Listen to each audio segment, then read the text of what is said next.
All right. Peace. Hey, Shabbat Shalom. Welcome, everybody, listening to this. We're just going to get into a Bible story. It's going to be really kind of quick and short to the point.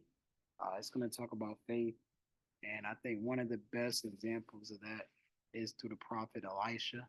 And Second Kings chapter 6, he shows some great faith and just uh, just belief in the Most High in difficult situations. And I think that we can extrapolate a lot of that faith for ourselves in our daily living, to understand that, just because things may seem difficult at the time and, things that what we see, it may seem impossible.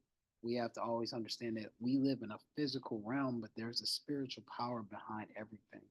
And we can't always look at things from our physical eye. We have to open our spiritual eye and really have to trust in the Most High for things that we can't control and the things that we can't even understand. We are all, in this body of flesh, but we have a spirit that's connected to that. And that's the reality. The spiritual realm is real. The physical realm is not as real as we like to perceive. Of course, we have straight reality that we see on a day-to-day basis, but in regards to eternal reality, that's all the spiritual realm, because the physical realm has the doubt, it has the insecurities, it has the hate, it has the envy, the animosity, the sin. The spiritual realm doesn't have that, and that's why the Most High is perfect, because He's not subject to temptations that we have in regards to like pride and lust and unbelief. So this, we're gonna go into this and see how we can you know apply this to our life and also see how Elisha lives. So this is Second Kings chapter 6, verse 1. Of course, we see the axe head recovered. I just want to read this and then we're going to get into the meat of it in the later verses.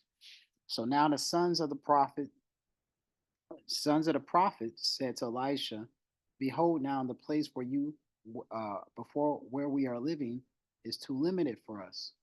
And I'm reading from the New American Standard Bibles just so to have like clarity with the English.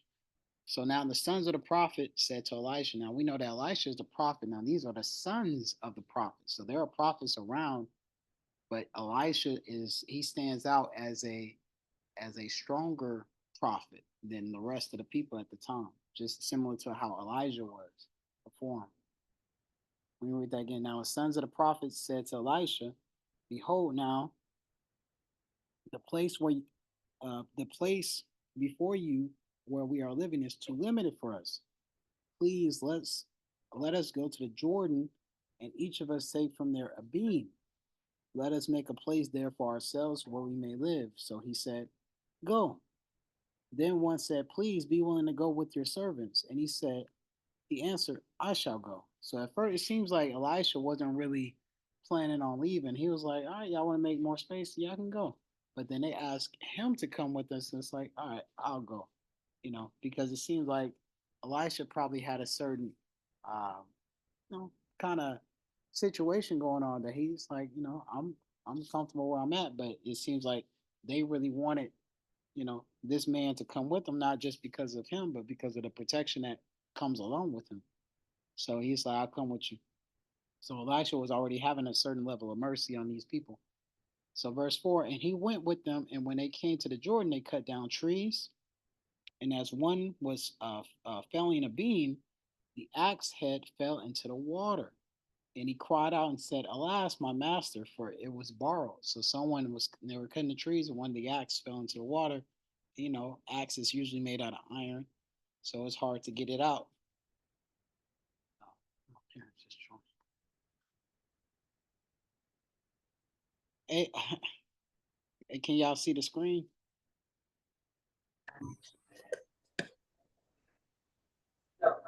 Hello? Hey, Nate, Hey, him? yeah, I hear you. Can you see the screen? Yeah, Okay. Yeah, yeah. I started. We just in Acts or Second Kings chapter 6. Okay. Yeah, just Yeah. talk. Right. I just started. I really just started. Just had a little intro. Okay. Yeah. Okay. Uh, Let me read it again. So First Kings chapter 6 verse 1. Now the sons of the prophet said to Elisha, behold, now the place before you where we are living is too limited for us. Please let us go to the Jordan, and each of us take from there a beam, and let us make a place there for ourselves where we may live. So he said, go. Then one said, please be willing to go with your servants. And he answered, I shall go. So we see right here Elisha, he's a prophet. He's one of the standout prophets of his time. And now he's interacting with the sons of the prophets. So were other prophets around, and these are the sons or the children of those men. So he's feeling, they feel like it's not enough space to live among this area. They want to branch out. And Elisha says, go. But then one of them says, no, we want you to come with us, because they know that what he represents is a level of protection and also wisdom and, just the spiritual gifts that he has. They want him to come with them, So he said, all right, I'll go with you. So while they go, verse 4, he went with them. And when they came to the Jordan, they cut down trees. And as one was felling a beam, the axe head fell into the water. He cried out and said, alas, my master, for it was borrowed. Then the man of God said, where did it fall? And when he showed him the place, he cut off the stick and threw it in there and made the iron float. So, so the iron float. So the axe was made out of iron, and Elisha just created this miracle where he allowed iron to float into, to the surface. So that was a miracle in itself. And you see how Elijah had a lot of, just he had mercy on the people with that he was traveling with, but it's just a miracle that happens, because the people, he the guy who lost his axe, he wasn't going to get it back, but he had a, he didn't just sulk and just like complain about it. He's like, oh man, I lost my axe, I don't know what to do. Like he didn't say that. He knew who to talk to. He said, Elijah, get me like master, help my axe. Like it was borrowed. Like, I can't pay this back. Like, he's like, when we need help, we have to always, go to the person that can help us and not, feel prideful or shamed. It's like, dang, like, man, I don't know what I'm gonna do. It's like a lot of times we just almost like have this passive aggression towards the Most High, towards God, because we sometimes be like, man, I don't know, I'm gonna pay my bills. I don't know what I'm gonna do about my life, and things going good, going bad, and we just expect God to be like, okay, well, I'll take care of it. And it's like, oh, well, thank, because we kind of treat God how we treat honestly people. Like it's like like we don't like to directly ask people things because I think we're afraid of rejection. But the Most High really encourages us to ask Him things, just like a father encourages his children to ask them things that they need. Because that's how you establish the strongest relationship, because you know that you can depend on your parent if they take care of your needs. In the same way, the Most High wants us to have that open line of communication so that we can depend on Him. So our relationship can be stronger. So He wants us to ask Him about things rather than just staying to ourselves and like that. So that guy who dropped his axe, he was in the right. He knew Elisha was a man of God, that he's like he can help him. So he's like, Master, help me. And you see the miracle that happened. And so verse 7, he said, take it up for yourself. So he put out his hand and he took it. So I just want to read before we get to the later verses, which I want to emphasize. Who is Elisha? Now, Elisha, he popped up in First Kings around this time. Where that verse?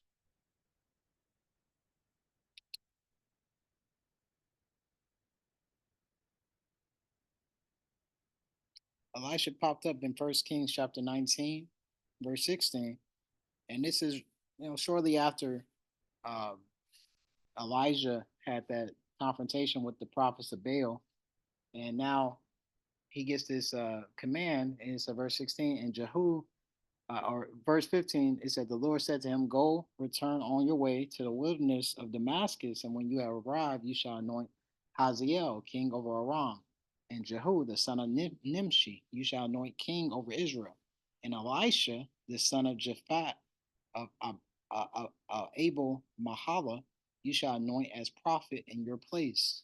So the Most High is already making these plans for the future. After Elijah is taken away, and it's like we see Elisha is going to be the successor of Elijah. Now we know this name. It's an important name because Elisha is a spiritual name. A lot of these people have what they call nomen omens, where their names mean something, and there's also a their name represents their destiny. So Elisha means God is salvation, or if you go into the root of it, Elishua means my God's wealth, or God is salvation, or God is my salvation. Wealth and salvation is interchangeably are interchangeable in the Hebrew. So it's like, Elisha's name means that God is my salvation. He's my protection. He's my wealth. So his whole life is built on that, his name. So it's like based off things that he does, he shows what it's going to be a life like when the Most High salvation is going to be on earth, or His kingdom is going to be on earth. So let's read a little bit about these miracles or this faith that Elijah has. So this is verse 8. The Arameans plot to capture Elisha.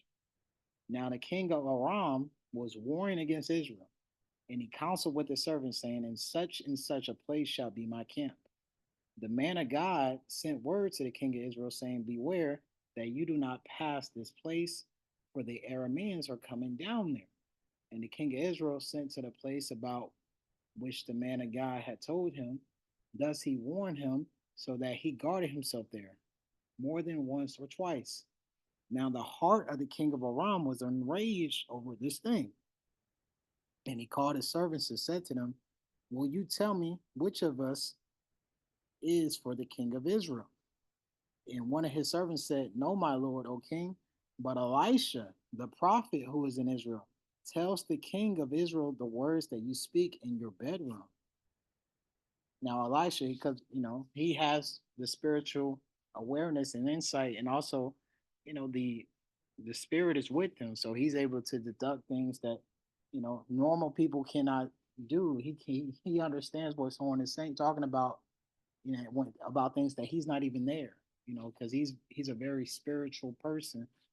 Being a prophet of the Most High, he's able to what they call, literally he can understand things, people conversations before they were there. Like, for example, when Christ met Nathaniel in the book of John, chapter 2, when he met John, he said that he said, I knew you were, I saw you talking, when you were under the tree. And it's like, in the same way when John, in the book of John, chapter 4, when Christ was talking to the woman at the well, he's like, I know about you, and I know, he asked him, like, go get your husband. She said, I'm not married. He said, I know you've been with five husbands, and the man you're with is not your husband. And it's like, she said, I deem you a prophet, because they knew, people who read the scriptures, they know that prophets have a way of honestly reading people. They know who you are before they even meet you, and they know your thoughts. It's like, because that's the spirit of the Lord. When you have the Holy Spirit, you're able to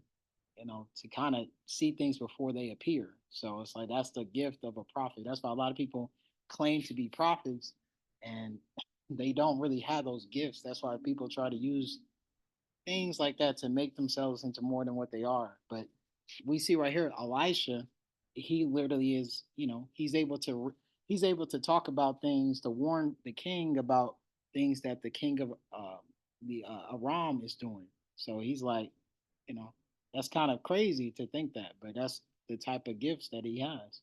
So let me read that again. Uh,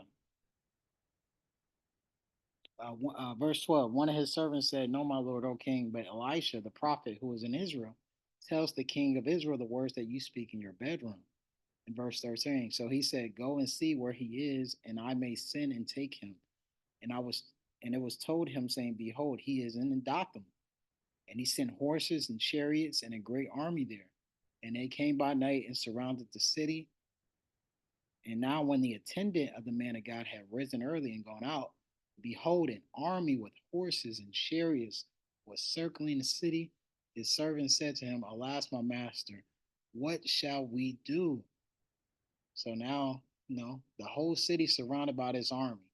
So he's scared to death. So he's like, what should we do? What are we gonna do? What's gonna happen? Verse 16, he answered, do not fear, for those who are with us are more than those who are with them.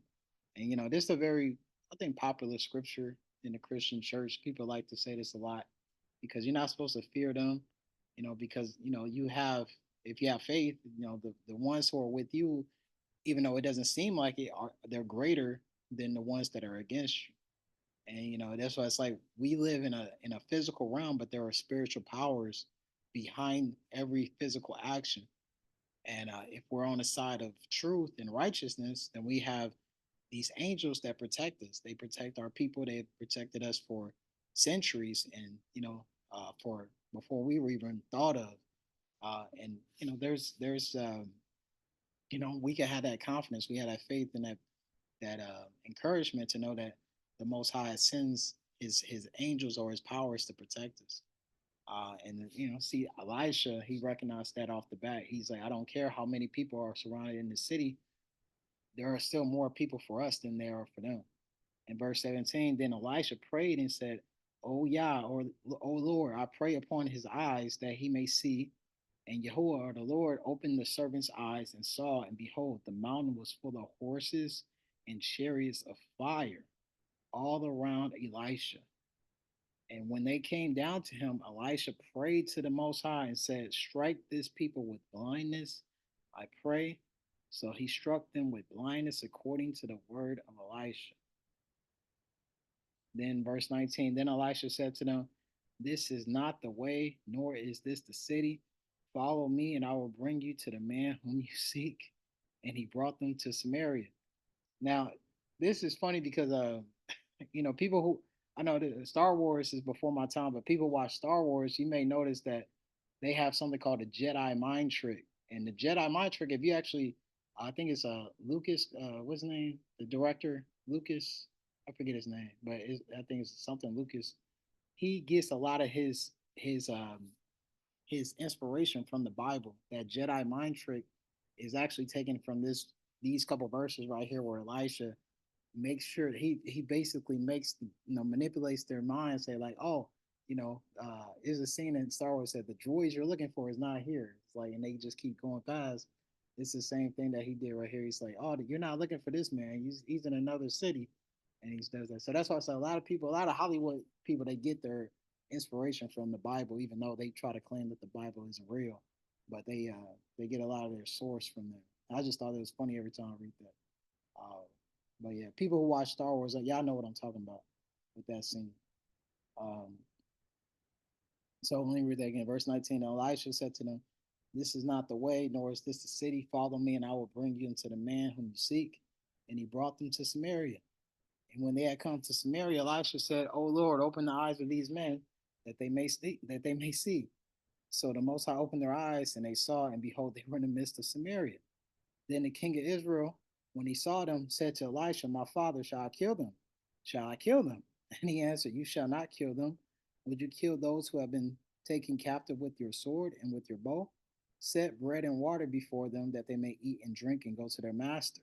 So he prepared a great feast for them. And when they had eaten and drunk, he sent them away. And they went to their master. And the marauding bands of the Arameans did not come again to the land of Israel. So you see, just the bravery and the really the humor that the prophet of the Most High had, because he has the authority. He could have killed these men, but he's like, they're deaf and blind. Like, in the law it says don't put a stumbling block for the deaf or the blind, things like that. So it's like, they're really just doing orders. They really don't understand what they're doing. So he had a lot of mercy on them. And you see that the confidence, like these men were coming to take him away, possibly to harm him or even kill him. And he was like, well, let me take you somewhere else. And he ended up throwing a whole big dinner for him. And then he's like, all right, y'all go y'all way. And it's just like that's the confidence and just the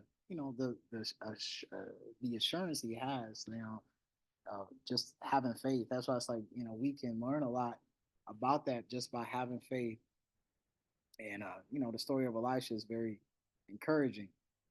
And then let me read this to kind of tie it in. I've been reading this since this morning. This is Psalm 20. And it says it's a prayer for victory over our enemies. Uh, go down to verse 7. Some boast in chariots, some in horses, but we boast in the name of the Lord, or Yahweh, our God. They have bowed down and fallen, but we have risen and stood upright. Save, O Lord, may the King answer us in a day we call. And that this song really encaps or just summarizes that whole chapter of just Elisha's experience and just that faith that he has. A lot of times in these times that we're in right now, it's very difficult to kind of sometimes see light and see hope. But the Bible has very detailed and descriptive examples of people who have faith, and they're written for our encouragement and our growth, our sanctification, our edification as well. So that's what they're meant for, and it's good for us to read them and just kind of reflect and meditate on the scriptures because, like I said, it's very entertaining. The Bible is a very entertaining book. It has so many different things and elements to help us on a day-to-day basis, and so hopefully we really take that to heart and help us get through these times as we don't start to we walk by faith, not by sight. So we have to always see things from a spiritual eye, not just the physical eye.